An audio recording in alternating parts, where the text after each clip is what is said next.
नमस्कार। महावीर खेती आर्ट में आपका स्वागत है।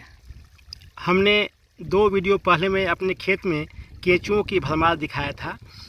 आज आपको दिखाते हैं लाल चींटियों की भरमार। देखिए चींटियां हमारे खेत में किस तरह से हैं। ये सब खेत की जुताई करते हैं। ये देखिए चींटियां, ये कुछ ऐसे जो जड़ खाने वाले कीड़े होते हैं उनको खा भी जाते हैं। जी, जड़ खाने वाले कीड़ों को भी खाते हैं। जब खेत में आप कोई केमिकल का उपयोग न करेंगे तो भूमाता में जीव जंतु सबको ये भूमाता प्यारी होती है और सभी प्राणी वहाँ पर काम करेंगे जो बिना मजदूरी लिए आपकी खेत की जुताई करेंगे।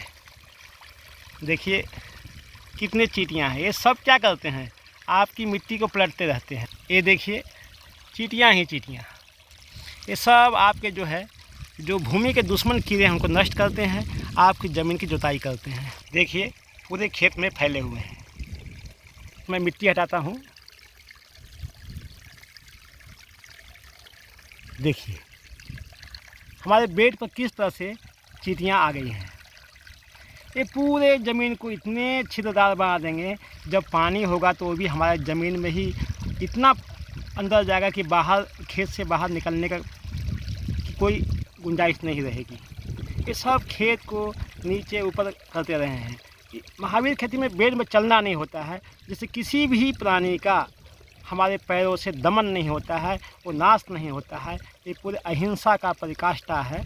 और ये सब प्राणी बस हम ना मारें, इसी के बदले में मेरे खेत की जुताई बिना मजदूरी किए कर रात दिन 24 घंटे करते रहते हैं और श्वास लेते हैं, उसमें ऑक्सीजन और बाकी नाइट्रोजन पौधों को मिल जाता है। देखिए हमको बहुत नज़दीक से लेना पड़ रहा है, दूर से दिखाई नहीं पड़ेंगे। देखिए ये देखिए गुच्छे के गुच्छे, कभी कभी नालियों में भी आ जाते हैं।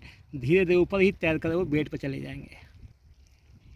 देखिए नालियों में भी तैर रहे हैं, ये धीरे धीरे बेड पर चले जाएंगे, कोई मरेंगे नहीं। ज़िंदगी बहुत सरल है, बस जीने का तरीका चाहिए।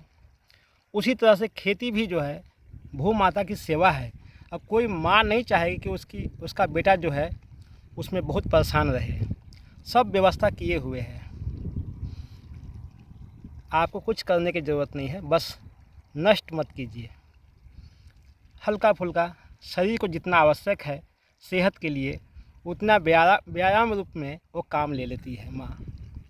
आपको ज़्यादा हमारी नहीं करना है।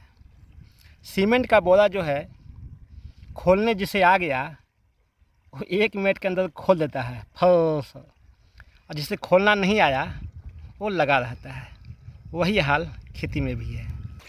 हमारी 3 माताएं होती हैं, धरती माता, अपनी माता और गौ माता।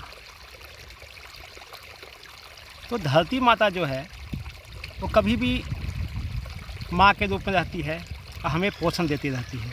जो धरती माँ की सेवा करेगा वही गौ माँ की सेवा कर सकता है, क्योंकि गौ माता का आहार धरती से ही मिलेगा। वही अपनी माँ की सेवा कर सकता है, क्योंकि अपनी माँ को स्वस्थ जीवन अपने खेत के आहार से ही मिलेगा। एक सभी दूसरे पोषक हैं। और गौ माता का जो गोबर गोमूत्र है उससे बस वो धरती माता मांगती है। अब बोलती जो अच्छे चीज़ हैं, दूध हैं, दही हैं, घी है, तुम खा लो, जो तुम्हारे काम का नहीं है वो हमें दे दो। ऐसी माँ कहाँ मिलेगी। आज सर्वोत्तम माँ सबसे निकृष्ट रूप में है। कोई भी उसे खेत का नाम नहीं बोलना चाहता कि मैं खेती में काम करता हूँ, इसमें शर्म लगता है। कोई भी कितना भी खेती हो उससे अपनी लड़की की शादी नहीं करना चाहता है। इतनी घोर किसान का अपमान बहुत बड़ी देश का दुर्भाग्य है। नमस्कार, बाकी बातें अगले में।